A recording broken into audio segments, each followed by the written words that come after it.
মন্ত্রী আমরা বলবো, যেহেতু মন্ত্রী চিঠি দেওয়ার পরেই এই বাগানের জায়গা দখলের কাজ শুরু হয়েছে, বাগানের চা গাছগুলো তুলে দেওয়া হয়েছে, তাতে কোনো না কোনোভাবে এই মন্ত্রীর সেখানে সহযোগিতা আছে বলেই আমাদের মনে হয় এবং আলোচনা হয়েছে।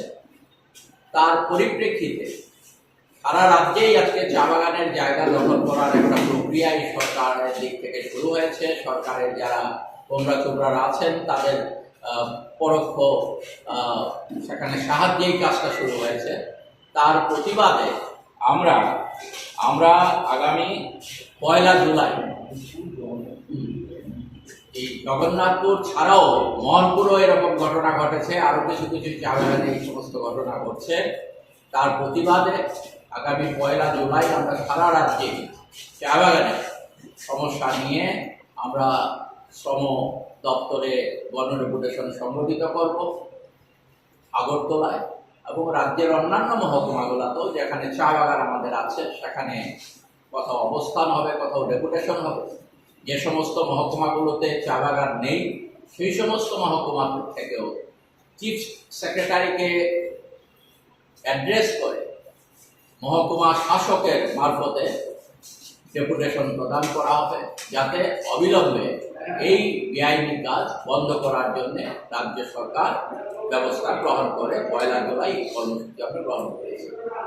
আগামী 4 জুলাই পরিবহন ক্ষেত্রের শ্রমিকদের যে সমস্যা আছে, আমাদের পরিবহন ক্ষেত্রের শ্রমিকদের উপর দেখেছেন ইতিমধ্যে একটা দানবীয় আইন চাপিয়ে দেওয়ার চেষ্টা করা হয়েছে, এবং তার পাশাপাশি তাদের উপরে এরকম ধরনের হেনস্থা করা হচ্ছে, যার ফলে পরিবহন ক্ষেত্রের শ্রমিকরা মারাত্মকভাবে ক্ষতিগ্রস্ত হচ্ছেন।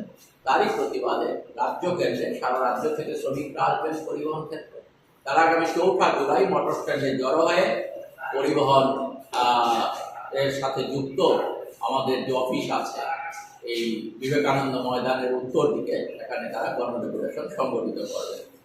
এরপর আমরা সারা দেশে শ্রমজীবী মানুষের ওপর নরেন্দ্র মোদী সরকার ছোট হয়ে গেছে, আপনারা সবাই জানেন, এটা মানুষ ছেটে ফেলেছে অনেকটাই, কিন্তু এখনো ঝাপটা দেওয়ার চেষ্টা করছে।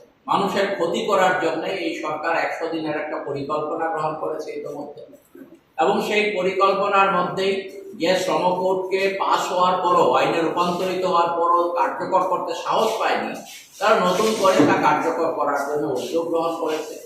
ইতিমধ্যে আমাদের এমপ্লয়িজ প্রভিডেন্ট ফান্ড এবং অন্যান্য প্রভিডেন্ট ফান্ডের ক্ষেত্রে যে টাকা পয়সা জমা রাখার কথা মালিকদের দিক থেকে, এই জায়গাতে মালিকরা টাকা পয়সা সময় মতো না দিলে পর তাদের উপর একটা ফাইন করার ব্যবস্থা ছিল, সেটা কমিয়ে দেওয়া হয়েছে, যাতে মালিকদের সুবিধা করে দেওয়া হয়েছে। মালিকরা যখন খুশি টাকা দেবেন, যখন খুশি দেবেন না, এটা মালিকদের স্বার্থে, শ্রমিকদের স্বার্থে না।